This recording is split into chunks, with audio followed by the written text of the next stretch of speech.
नाज़रीन, रुपया पैसा में आपको खुशामदीद कहते हैं। मैं हूं अली नासिर। अब सबसे बड़ा मसला जो सामने आ रहा है वो है पैदावारी लागत का, कॉस्ट ऑफ डूइंग बिज़नेस। बात यह है कि अब उसको तो छोड़ देते हैं हम कि हमारे यहाँ क्या क्या मसाइल हैं, क्या क्या चैलेंजेस हैं। अब हमने बात करनी है पैदावारी लागत के मुतालिक। जहाँ देखें तो पैदावारी लागत का मसला बढ़ता जा रहा है। जब ताजर सनतकारों से बात करते हैं वो कहते हैं साहब हम एक्सपोर्ट बढ़ा लेंगे, आप हमारी पैदावारी जो लागत है उसको कम करवा दें। इंटरेस्ट रेट को देखिए जनाब, इंटरेस्ट रेट ऊपर की जानिब जा रहा है। ठीक है, हुकूमत कहती है अपनी मजबूरी है, ये असल में कॉज एंड इफ़ेक्ट होता है। मैं अब इस बहस में नहीं पढ़ना चाहता। बात यह है कि हमारी आम आवाम जो है ये मईशत के बारे में कुछ ज़्यादा जानती तो है नहीं। इनको जहाँ लगा दें वहाँ लग जाते हैं और इनको जिस लाल बत्ती के पीछे भगा दें भागना शुरू कर देते हैं, क्योंकि उसके लिए तफसीली इल्म होना ज़रूरी है और हमारे यहाँ इल्म किसी के पास नहीं है। लेकिन हर आदमी आपको मुफ्त मशवरे देने के लिए तैयार है। यकीन कीजिए, आप अपना कोई भी मसला बयान करें, इस मुल्क का हर आदमी आपके लिए बुज़ुर्ग बन जाएगा, हर आदमी हकीम बन जाएगा और तरह तरह के आपको जो है मशवरे देगा, वो भी बिल्कुल मुफ्त और नाकारा भी होंगे बहुत सारे। इसी तरह हमारे मुल्क के अंदर मईशत को जानने वाले लोग कम हैं, जिसकी वजह से होता यह है कि हुकूमत के पास पूरा इख्तियार होता है, वो किसी को किसी समत भी लगा दे, लोग चुपचाप उस तरफ लग जाते हैं।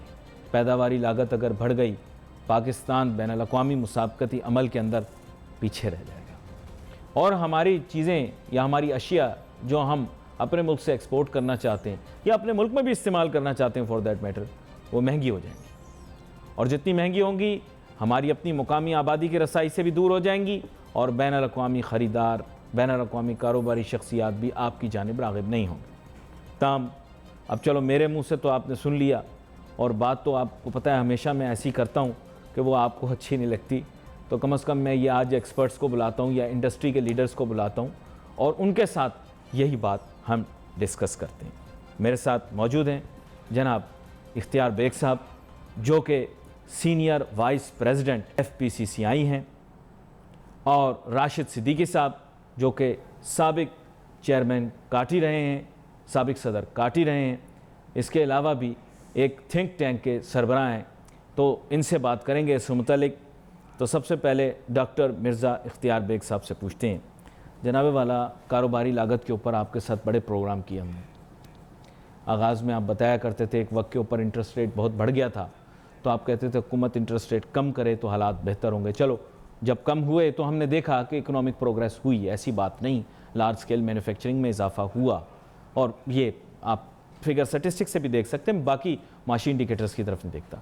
आज दोबारा इंटरेस्ट रेट ऊपर जा रहा है। आपको पता है कॉस्ट ऑफ डूइंग बिजनेस का एक मेजर कंपोनेंट है utilities, electricity, you name it, everything, उसकी प्राइसेस ऊपर जा रही हैं। मुस्तकबिल के अंदर पैदावारी लागत को कहाँ देखते हैं, और अगर पैदावारी लागत इसी तरह बढ़ती रही तो मुल्क की मईशत को कहाँ देखते हैं? क्योंकि बहुत ही अहम टॉपिक आपने आज गुफ्तगू के लिए मुंतखब किया है।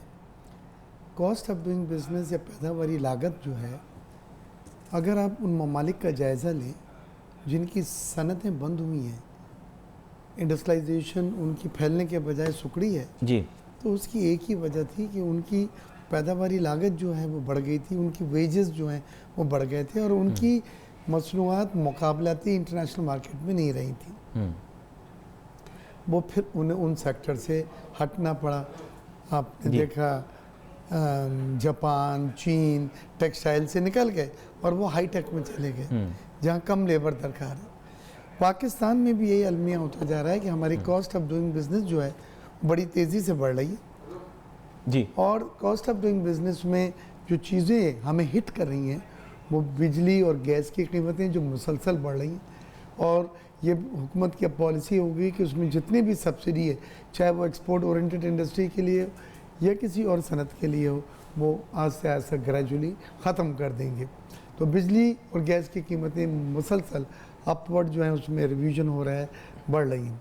उसके बाद डिस्काउंट रेट जो स्टेट बैंक की पॉलिसी रेट बढ़ा 13.25, उससे बैंक की लैंडिंग रेट 16% से ज़्यादा हो गए। ये पैदावारी लागत जो चंद महीने पहले आधी थी अब दोगुनी हो गई है। उससे आपकी एक बहुत बड़ा कंपोनेंट है आपकी मैन्युफैक्चरिंग कॉस्ट का, कि माली लागत जो है वो आपकी दुगनी हो गई।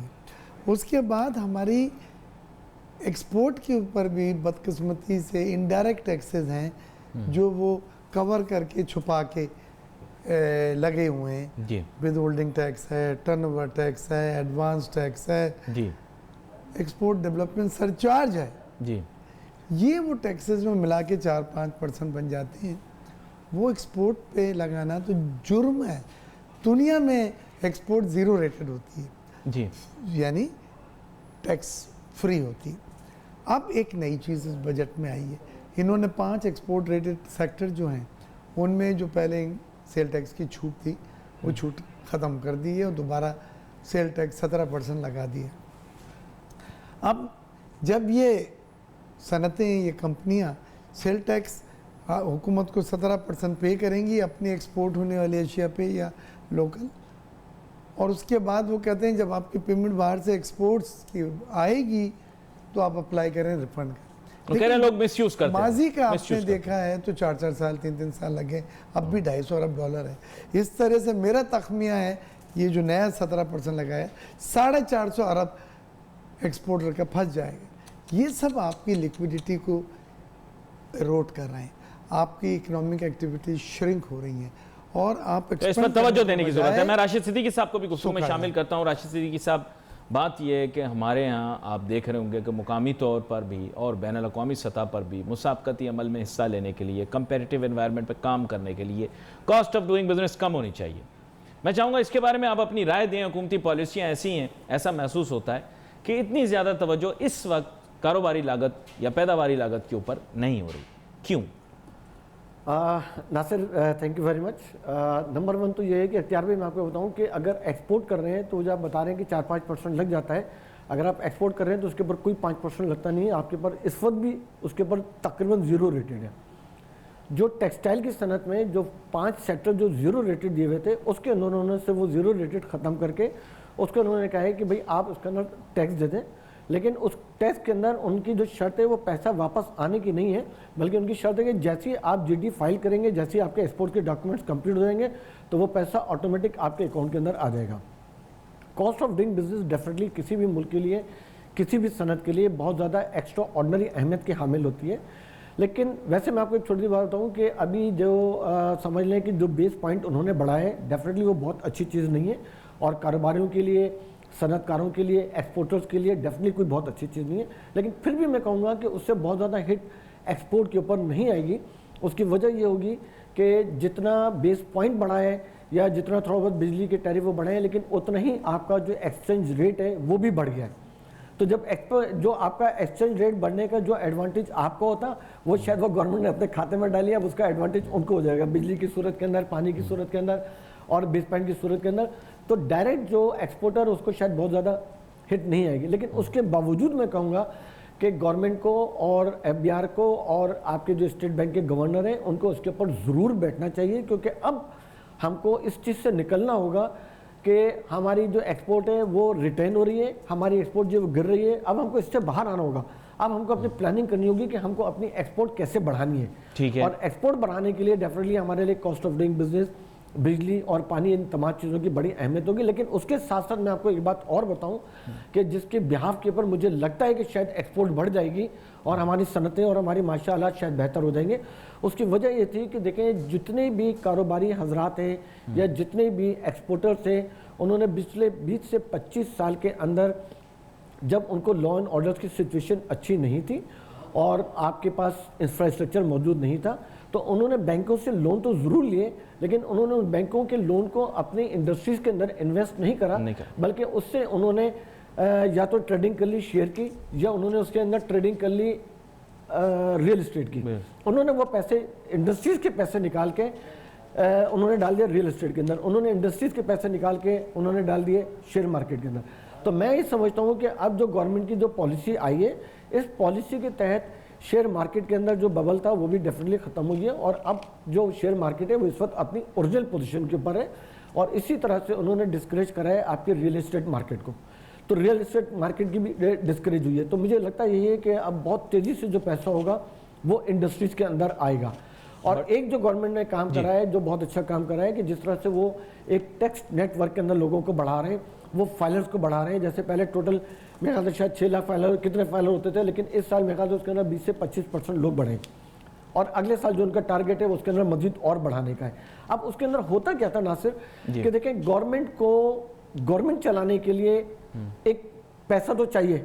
और मैं आपको एक मिसाल के तौर पे दे रहा हूँ कि फर्स्ट, मुझे एक छोटी सी ब्रेक लेनी है। बड़ी मजेदार गुफ्तगू कर रहे हैं आप राशिद सिद्दीकी साहब, मुझे लुत्फ आ रहा है, एक नया आप एंगल प्रेजेंट कर रहे हैं, लेकिन मुझे एक छोटी सी ब्रेक लेनी है। ब्रेक के बाद वापस आते हैं, अपनी गुफ्तगू जारी रखते हैं।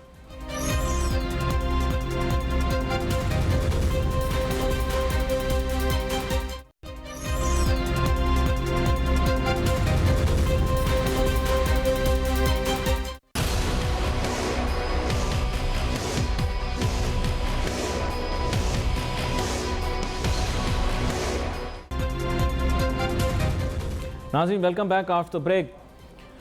ब्रेक पे जाने से पहले बेग साहब ने एक और बात की और सिद्दीकी साहब ने बिल्कुल मुख्तलिफ बात की।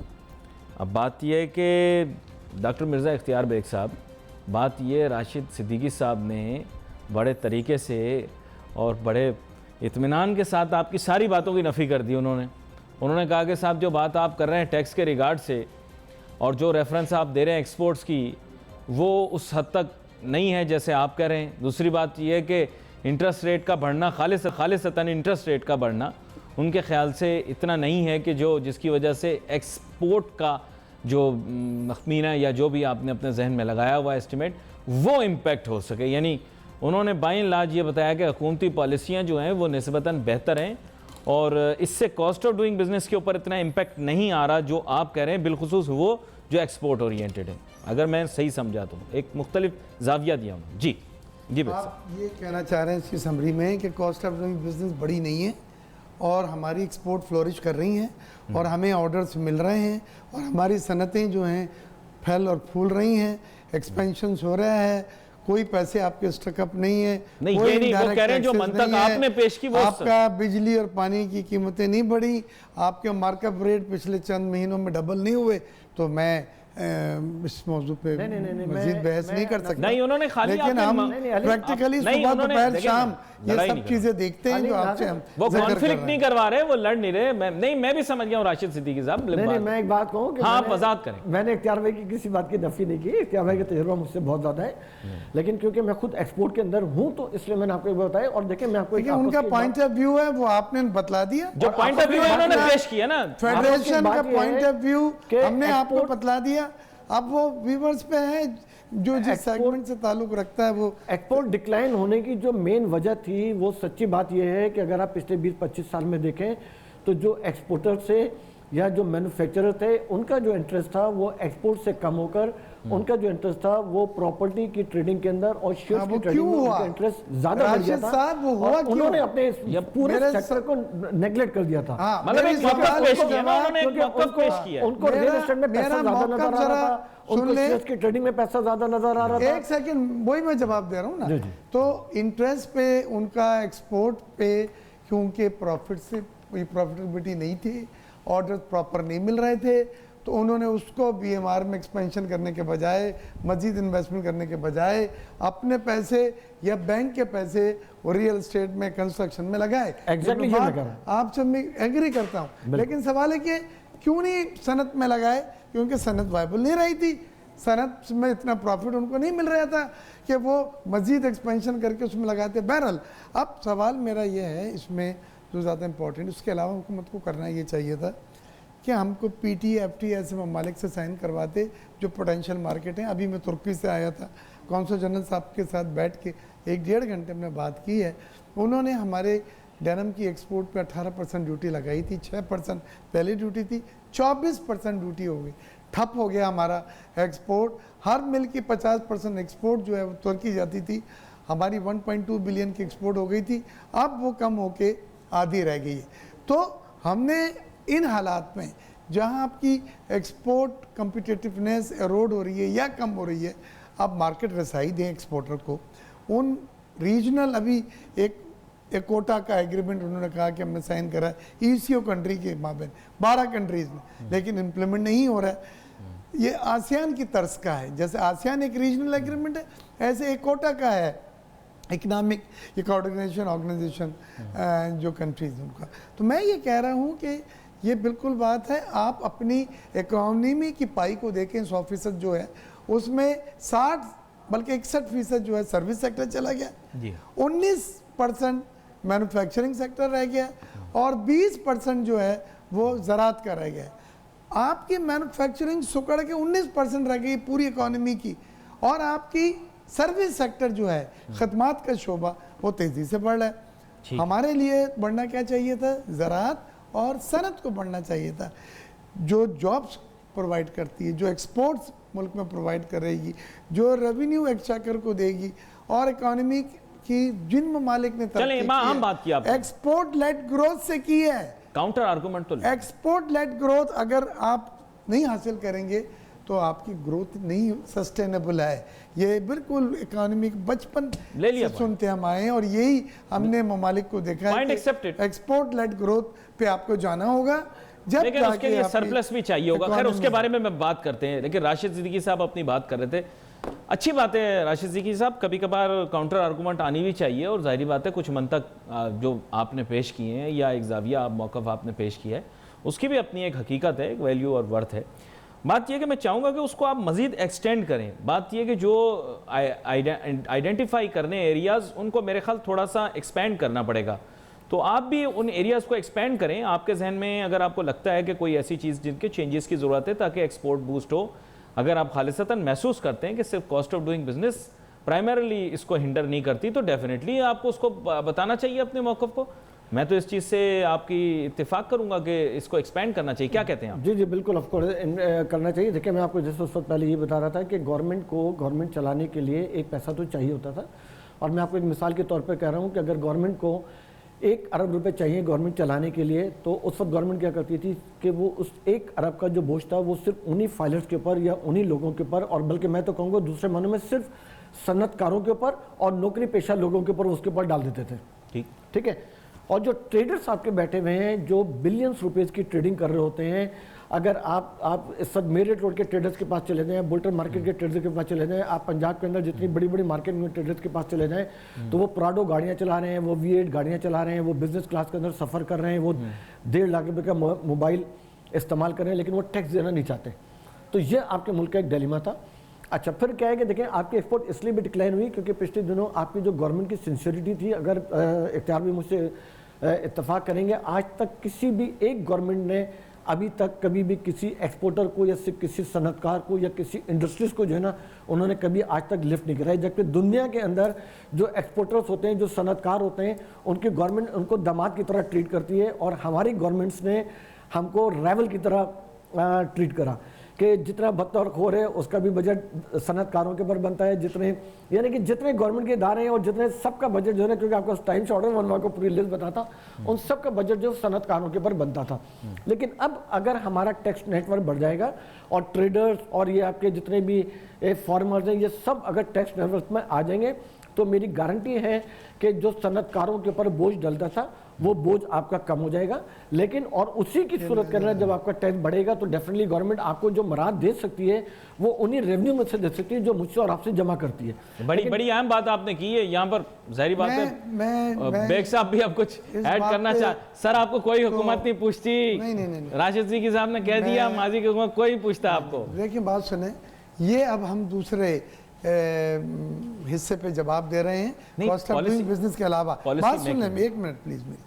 अब ये है कि ये बात बिल्कुल सही है, जहाँ इसमें जो बातें उन्होंने कही हैं कि मैं टोटली एग्री करता हूँ राशिद साहब से कि ये तमाम बातें हैं जिनसे हमारी एक्सपोर्ट जो है और हमारी सनतकारी जो है वो मुतासिर हो रही है।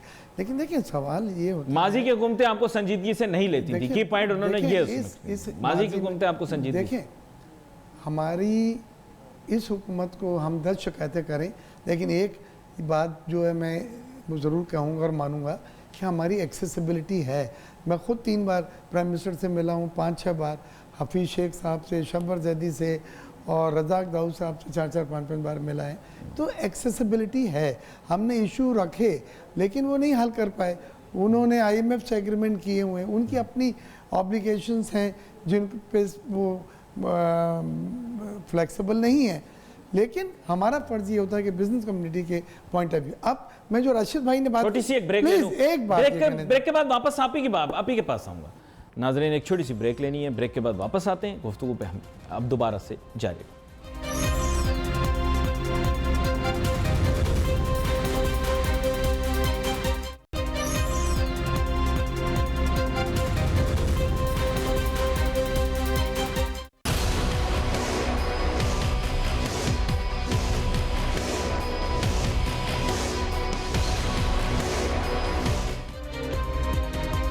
नाज़रीन, welcome back after the break. अब मैं भी ये सोच रहा हूँ अपने जहन में कि खालिसतन पैदावारी लागत ही एक्सपोर्ट को बूस्ट करने के पीछे होगी या और भी कुछ पॉलिसी के लिए चीज़ें करनी पड़ेंगी। ब्रेक पे जाने से पहले मिर्ज़ा इख्तियार बेग साहब आप कुछ कह रहे थे, माजरत अपनी बात को मुकम्मल कर लीजिए, फिर मैं आगे उसको। मैं पहला ये कह रहा था कि जहाँ तक डॉक्यूमेंटेशन ऑफ इकॉनमी की जो बात कही थी राशिद भाई ने और आपने, फेडरेशन का ये बड़ा वाज़ेह मौक़िफ़ है कि we are pro documentation of economy. हम चाहते हैं कि माशियत की दस्तावेजी शक्ल हो, उसके लिए नए टैक्स पेयर टैक्स नेट में आए, उसके लिए नॉन फाइलर का लफ्ज़ ख़त्म हो, सब फाइलर बने, अपने रिटर्न फाइल्स करें और टैक्स टू जीडीपी रेशो बढ़ाएं। लेकिन अगर आप ये देखते हैं हुकूमत का ट्रेंड 2005-06 में 500 से 600 अरब हमारा टोटल रेवेन्यू हासिल होता था। इस साल 3800 टैक्स रेवेन्यू लिया है, कितने गुना बढ़ गया? सही बात, 6 गुना। लेकिन टैक्स टू जीडीपी रेशो वही 9% है। तो इससे क्या पता चलता है? इससे ये पता चलता है कि आपने टैक्स तो ज़्यादा वसूल कर लिया इनडायरेक्ट टैक्सेस लगा के या एग्जिस्टिंग टैक्स पेयर के ऊपर आपने बोझ डाल के, लेकिन नए टैक्स पेयर आप नहीं लाए हैं। ये राशिद सिद्दीकी साहब, ये तो जीडीपी रेशो वही 9% देखें ना, अब आपको भी 15-16% होना चाहिए। अब आपको भी डिफेंड करना पड़ेगा ना। आप अपना मौक़िफ़ तो आपने पेश कर दिया खालिसतन एक ही के ऊपर, लेकिन अंडरलाइंग जो इकोनॉमिक इंडिकेटर्स रिप्रेजेंट किए जाते हैं, वो टैक्स टू जीडीपी रेशियो अगर बढ़ भी गया तो बाकी इंडिकेटर्स तो ये रिप्रेजेंट नहीं कर रहे कि वो उससे कोई नहीं देखें, मेरा अपना ख्याल ये है और मेरा ख्याल है कि शायद इख्तियार भाई का तजर्बा मुझसे बहुत ज़्यादा है और शायद इख्तियार भाई मुझसे इससे इत्तफाक करें कि देखें, नंबर 1 तो ये है कि अब आपको मल्टीपल फ़ायदा होगा। एक तो आपका टैक्स नेटवर्क बढ़ रहा है, दूसरा आपकी इकनॉमी जो है वो डॉक्यूमेंटेड होती चली जा रही है, तीसरा ये कि आपको मेरे ख्याल से कोई 25 साल के बाद एक गवर्नमेंट ऐसी आई है जिसके ऊपर आपका ट्रस्ट है, जिसके ऊपर लोगों का ट्रस्ट है, जिसकी सिंसियरिटी में किसी को डाउट नहीं है, जिनके करप्ट ना होने के ऊपर किसी को डाउट नहीं है। तो पहले अगर 1 अरब रुपए का टैक्स जमा होता है, क्योंकि मैं आपकी 1 अरब की फिगर लेके चल रहा हूँ तो इसलिए मैं बार बार 1 अरब का मुतासर कर रहा हूँ। पहले अगर 1 अरब रुपए का टैक्स जमा होता था तो उसमें से अगर 80% करप्शन में चले जाता था, तो अब अगर 1 अरब रुपए के बजाय अगर 1.25 अरब रुपए का हो रहा होगा और अब अगर करप्शन नहीं होगी तो डेफिनेटली इसका जो इम्पैक्ट होगा वो मल्टीपल आपके ऊपर आएगा। और डेफिनेटली देखें, जब आईसीयू का पेशेंट होता है ना, तो आप आईसीयू के पेशेंट को एकदम से निकाल के जॉगिंग नहीं करवाते हैं। आप पहले आईसीयू के पेशेंट को सबसे पहले रिटेन करते हैं, आप उसको इतनी लाइफ सेविंग डोज देते हैं जो उसके लिए बॉडी के लिए मुनासिब भी नहीं होती है, लेकिन उसको देना बड़ा ज़रूरी होता है। उस डोज के तहत आप उसको पहले रिवाइव करते हैं, फिर आप उसको उठाते हैं, फिर आप उसको चलाते हैं, फिर उसके बाद आप कहते हैं ठीक है अब तुम ज़रा जॉगिंग करना शुरू करो, अब तुम ज़रा अपनी डाइट के ऊपर ख्याल करो। अब तो एक होता है कि वो आईसीयू का जो पेशेंट है तो वो निकल के और अपनी एक आम जिंदगी के अंदर आ जाता है। तो हमारी जो मैशत थी वो इसी तरह से एक आईसीयू की पेशेंट बन चुकी थी, और मैं तो कहता हूँ आईसीयू की नहीं बल्कि सीसीयू की पेशेंट बन चुकी थी। अब उसको निकालने के लिए डेफिनेटली आप उसको एकदम से निकाल के, तो डेफिनेटली आपके पास क्योंकि इतने वसाइल नहीं थे, आपके पास इतने मतलब ना आपके पास इतने रेवेन्यूज थे, ना आपके सबसे बड़ी जो एक मैं आपको कहता हूँ कि एक्सपोर्ट के अंदर मैशत के अंदर जो आपकी खारजा पॉलिसी अच्छी होनी चाहिए, जिसके अंदर आपके तमाम ममालिक के साथ आपके ताल्लुकात अच्छे होने चाहिए, ये भी हमारे पास एक बहुत बड़ा गैप था, जो मुझे लग रहा है कि ये गवर्नमेंट जो है बड़ी तेज़ी से उस गैप को, उस फिल इन द ब्लैंक को पुर कर रही है। तो आने वाले हालात के अंदर अगर इनकी पॉलिसीज़ कामयाब हो जाती हैं, अगर ये टैक्स रेवेन्यू के अंदर ट्रेडर्स को, फार्मर्स को, इन सबको लेके आने में कामयाब हो जाते हैं, तो देखेंगे फिर डेफिनेटली इनके लिए भी देखिए सनतकार और एक्सपोर्टर के रिवाइवल के बगैर किसी भी गवर्नमेंट का रिवाइवल नहीं है। अगर कोई भी गवर्नमेंट ये समझती है और चाहती है कि जी हमने आगे कामयाब होना है, हमने आगे अपनी पॉलिसी को लेके चलना है और हमने मुल्क के अंदर खुशहाली लेके आनी है, तो जब तक वो सनतकारों को और एक्सपोर्टर्स को अपने साथ लेके नहीं चलेंगे, तो जब तक ये अमल जो है वो तकरीबन नामुमकिन के बराबर है। ये बड़ी अहम गुफ्तगू कर दी। अब बात ये बेग साहब, अब इसको आप भी काउंटर करें। बात ये कि उन्होंने मतलब ये कि it is not an argument, मैं देख रहा हूँ कोई आर्गुमेंट नहीं है। बेग साहब एक सच्चे पाकिस्तानी है और जो सच बात होगी उसको वो कभी भाई उन्होंने कह दिया है कि और बेग नहीं देखें माशाल्लाह से एक अच्छा विजन है। नहीं अच्छे आदमी तो हैं, लेकिन जो बात आपने की है उसके अंदर देखें ना, मैं अब इनकी राय भी लेना चाहूंगा ना। जी, मैं बिल्कुल अब इन्होंने हुकूमत के मुतालिक जो बात की, इन्होंने कहा है कि हुकूमत ऐसी और सिंसियर हुकूमत आज तक नहीं आई, यानी आपका सियासत से भी वाबस्तगी है, आपके दौर में भी ये नहीं हुआ। और ये जो हुकूमत है ये बहुत सिंसियर है, कैपेबल है, हर चीज़ है इसके अंदर, यानी आप सियासत से भी वाबस्ता रहे हैं। आपकी सियासी जमात जब हुकूमत में रही है, इसका मतलब वो कुछ नहीं करती रही, ये वाली हुकूमत जो है। और मैं हूं थोड़ा सा देखें इस मामले में बाद में और बेग साहब पाकिस्तानी पहले, ये तो मेरा ख्याल है कि बेग साहब पाकिस्तान के लिए पहले सोचेंगे, अपनी सियासी जमात के लिए बाद में सोचेंगे। मैं ज़रा सा इसका बिल्कुल राशिद भाई की बात को आगे लेके जाता हूँ। वो ये है कि ये हुकूमत यकीनन एक नया पाकिस्तान के नारे पे आई है और करप्शन का इन्होंने एक मैनिफेस्टो था, स्लोगन था, और उस पर इन्होंने दयानतदारी से अभी तक अमल भी करते हुए नज़र आ रहे हैं। मैं भी अमेरिका से, टर्की से आया हूँ, वहाँ यकीनन जो पाकिस्तानीज़ मिले ह्यूस्टन वगैरह में, वो इस हुकूमत के लिए सॉफ्ट कॉर्नर रखते हैं। और वो आप लोगों ने देखा भी जब इमरान खान अमेरिका गए थे तो जो अरीना में जलसा हुआ था, 20-25 हज़ार पाकिस्तानी जो मुकीम हैं, तो वो एक वलवला है और वो एक मुल्क के लिए एक नई चीज़ है नए पाकिस्तान के नाम पे। ये बात बिल्कुल सही बतलाई कि करप्शन के लिए दुनिया में ओवरऑल परसेप्शन यही है कि ये नई हुकूमत जो है ये करप्शन के सख्त खिलाफ है और वो उस पर कभी भी कंप्रोमाइज़ नहीं करेगी। तो इस बात को मैं भी मान रहा हूँ और ये अच्छी चीज़ है और ये वो चीज़ है जिसकी मुल्क को ज़रूरत थी और एक अरसे के बाद हमें ये एक नए पाकिस्तान के नाम पे ये चीज़ मिली है। तो हम उसके मशकूर भी हैं अल्लाह ताला के और हम सपोर्ट भी करें इस हुकूमत को। फेडरेशन से हमने कभी स्ट्राइक की बात नहीं की, शट डाउन की बात नहीं की। हमारे पास ट्रेडर्स आए, हमने कहा नहीं बातचीत करके मसले को हल कराते हैं। मैं खुद इस्लामाबाद गया, 2-2 दिन रह के मीटिंगें कर आए, लेकिन हमने कभी भी इस हुकूमत को जो है पैरालाइज करने की कोशिश नहीं की और अब भी हम सपोर्ट करते। मैं चाहता हूँ कि इस हुकूमत अपना वक्त पूरा करे। मेरी ख्वाहिश है कि जो इनकी 1 साल अभी हुआ है, अब आने वाले वक्त में ग्रिप जो है इकॉनमी पे और हुकूमत पे ज़रा सा तेज़ी हो, मजबूत हो, वो हमारे सबके लिए बेहतर है। लेकिन आलमी हालात भी अब हमारे लिए साजगार हो रहे हैं। अफगान का जो पीस कीपिंग अमल शुरू हुआ है और तालिबान की जो है वापसी है और अमेरिका की फ़ौज की जो है अफ़गानिस्तान से वापसी है, ये एक बड़ा क्रिटिकल जंक्शन है। इसमें हमें सपोर्ट भी इंशाल्लाह मिलेगी और फाइनेंशियल असिस्टेंस मिलेगी, बिकॉज वो हमें कामयाब देखना चाहते हैं जिनमें उनकी भी बेहतरी है और भलाई है। ये वजह हमें IMF में बड़े मोहतात अंदाज से आपने जो है वो सवाल का जवाब दिया, बड़ी अहम बात है। राशिद सिद्दीकी साहब, कंक्लूडिंग रिमार्क्स प्लीज, मेरे पास टाइम कम रह गया जी। सर कंक्लूडिंग रिमार्क्स तो मेरे यही हैं कि बस हम समझते हैं कि अगर देखिए, मैं आपको एक बात बताऊं कि शायद इख्तियार भाई से मुझे शायद नहीं, यकीनन इससे वो करेंगे कि परवेज़ मुशर्रफ के दौर के बाद ये पहली गवर्नमेंट ऐसी आई है जिसके अंदर आप बाहर जाएं तो लोग पाकिस्तान को एक कदर की निगाह से देख रहे हैं, वरना पिछले 25 साल के अंदर लोग पाकिस्तान को कोई एक अच्छी कदर की निगाह से नहीं देखते थे।